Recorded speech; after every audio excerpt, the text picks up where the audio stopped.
Assalamualaikum warahmatullahi wabarakatuh. Saya Rubia Maisarah, NIM 1914080040. Di sini saya akan mempresentasikan review 9, yaitu bab 5. Ke-9 itu bab 5, yang mana yang poin pertama menjelaskan pengertian kesimpulan, fungsi, dan cara menyusun kesimpulan dengan contoh berbagai jenis penelitian. Yang pertama itu pengertian kesimpulan. Kesimpulan adalah salah satu komponen terpenting dari setiap makalah atau artikel penelitian, lantaran menjadi kesempatan terakhir untuk membuat kesan dan pesan yang baik pada pembaca. Kesimpulan ialah pernyataan singkat, jelas, dan sistematif dari keseluruhan hasil penelitian, analisis, pembahasan, dan pengujian hipotesis penelitian. Adapun kesimpulan menurut U.S.J. Libarius yaitu tulisan yang dibuat dalam membantu pembaca memahami mengapa penelitian penting bagi pembaca setelah mereka selesai membaca tulisan Anda.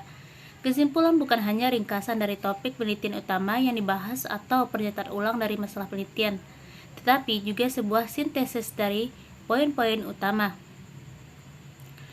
Adapun cara menyusun kesimpulan yaitu nyatakan kembali topiknya, tulis ulang tesis, ringkas poin utama, tambahkan poin penting jika belum dijelaskan, buat ajakan bertindak bila perlu, jawab pertanyaan so what. Adapun jenis kesimpulan yaitu perbandingan, sebab akibat, penilaian, rekomendasi, prediksi, dan keyakinan sederhana. Adapun fungsi kesimpulan untuk memudahkan pembaca untuk memahami keseluruhan atau inti teks atau bacaan secara tepat dan tepat sehingga tidak perlu membaca teks secara menyeluruh. Yang kedua itu untuk menegaskan kembali pada pembaca tentang tema yang dibawakan serta penjelasan singkat kembali tentang isi teks eksposisi tersebut. Fungsi yang ketiga itu untuk menyajikan sesuatu singkat dan menggambarkan penutupan tentang penelitian tersebut. Adapun contoh kesimpulan berbagai jenis penelitian, yaitu yang pertama pada penelitian deskriptif. Identifikasi kesulitan belajar peserta didik pada pembelajaran fisika di Mas Lamno. Kesimpulannya itu berdasarkan hasil analisis data penelitian dapat diambil kesimpulan bahwa terdapat 4 kesulitan belajar peserta didik di Mas Lamno pada pembelajaran fisika, yaitu kurang menguasai matematika, sulit menghafal persamaan fisika dan menggunakan persamaan fisika dalam menyelesaikan permasalahan fisika atau soal, sulit mengemukakan pendapat karena takut salah, serta kesulitan menyimpulkan materi yang sudah dipelajari. Pada penelitian R dan D dengan judul pengembangan media pembelajaran fisika berbasis Android menggunakan Adobe Air for Android pada pokok bahasan usaha dan energi untuk siswa SMA dan MA. Kesimpulannya itu media pembelajaran dikembangkan dengan mengacu pada model pengembangan ADDIE yang meliputi tahap analisis, design, development, implementation, dan evaluation. Adapun pada penelitian kepustakaan dengan judul analisis pengaruh model pembelajaran problem based learning terhadap kemampuan berpikir kritis siswa SMP pada pelajaran IPA, yang mana kesimpulannya itu berdasarkan hasil pengkajian yang dilakukan dalam simpulan bahwa model pembelajaran based learning berpengaruh positif terhadap peningkatan kemampuan berpikir kritis siswa SMP pada pembelajaran IPA karena model ini berbasis masalah. Dengan menjelaskan dan memberikan motivasi untuk memecahkan masalah, kemudian mengorganisasikan siswa dalam tugas belajar yang berhubungan dengan permasalahan tersebut.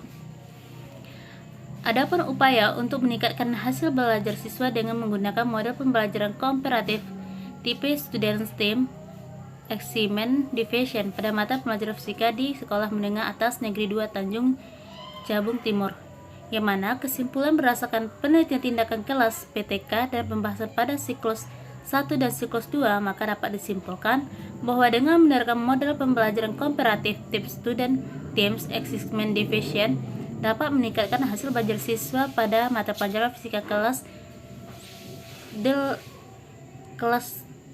MIPA 2. Nah, hal ini terlihat dari peningkatan hasil belajar yang diperoleh dari setiap siklus pada saat prasiklus atau sebelum dilakukannya tindakan. Nilai rata-rata siswa 38,75% dengan jumlah siswa yang tuntas 11 orang, dan setelah dilakukan tindakan siklus 1 nilai rata-rata 66. dengan jumlah siswa yang tuntas 18 orang. Poin yang kedua itu menjelaskan implikasi penelitian dan contohnya. Pengertian implikasi. Implikasi adalah suatu konsekuensi atau akibat yang berasal dari hasil penemuan suatu penelitian ilmiah. Selain itu, ada juga menyebut bahwa implikasi adalah suatu analisis atau hasil akhir temuan dari penelitian. Adapun pengertian implikasi penelitian, implikasi dalam penelitian biasanya digunakan sebagai perbandingan, sehingga bisa dikatakan implikasi penelitian yang merupakan suatu perbandingan penelitian dari penelitian sebelumnya dengan penelitian yang baru. Atau bisa juga berarti bahwa implikasi merupakan suatu dampak yang timbul secara langsung dari hasil penelitian atau merupakan kesimpulan dari hasil penelitian. Ada 3 jenis implikasi yang bisa digunakan dalam penelitian, diantaranya adalah implikasi teoritis, implikasi manajerial, dan implikasi metodologi. Adapun contohnya itu implikasi etika, yang mana implikasi etika yang dalam hal ini berkaitan dengan formalitas yang dilakukan, yang mana sebuah etika tentunya sudah diajarkan sejak dini, yang kemudian akan berlanjut terus diterapkan dalam kehidupan sehari-hari. Seperti yang kita tahu bahwa Indonesia merupakan negara yang akar kebudayaannya namun tetap tidak meningkatkan etika, seperti contohnya yang paling simpel adalah seorang yang usianya lebih muda wajib menjunjung dan menghormati orang yang lebih tua. Adapun implikasi dalam kepemimpinan, untuk menjadi pemimpin ada banyak hal yang wajib kita perhatikan.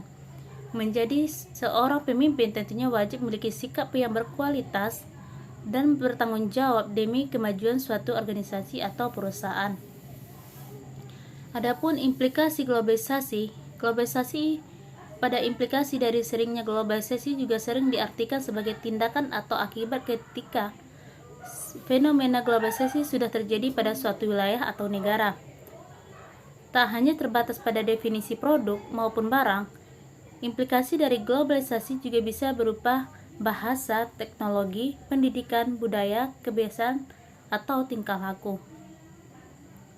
Adapun contoh implikasi penelitian, seorang peneliti ingin meneliti tingkah laku seekor kelinci ketika bertemu dengan kelinci lainnya, namun sebelumnya kelinci tersebut diisolisasikan atau diasingkan.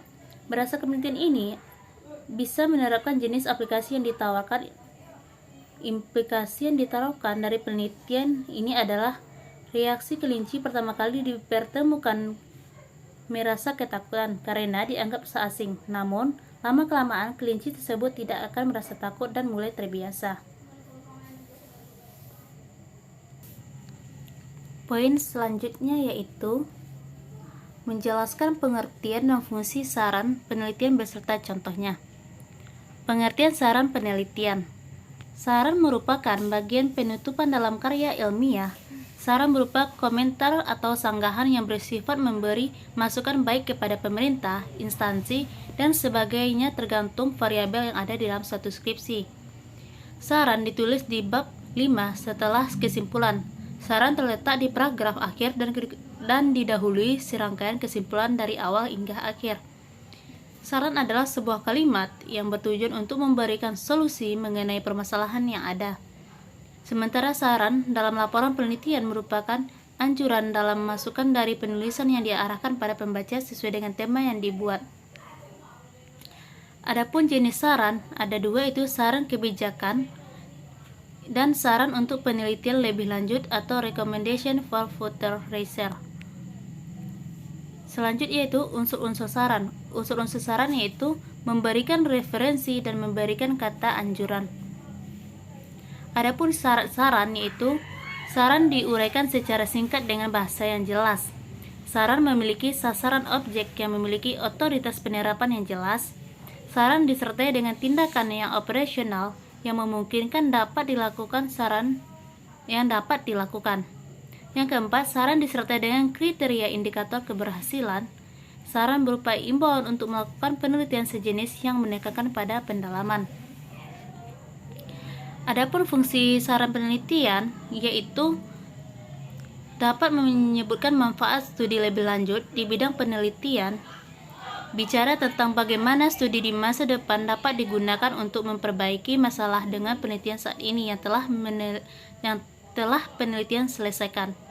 Untuk mengisi kekosongan, tentu yang mungkin tidak dapat peneliti liput sekarang dengan alasan apapun, peneliti selalu dapat menggunakan garis waktu untuk membantu pembaca memahami kapan perkembangan potensial dapat terjadi seiring dengan waktu. Adapun contohnya yaitu setiap jenjang pendidikan di Indonesia diharuskan untuk menyelesaikan penelitian dari metode penelitian yang sederhana sampai penelitian yang sulit.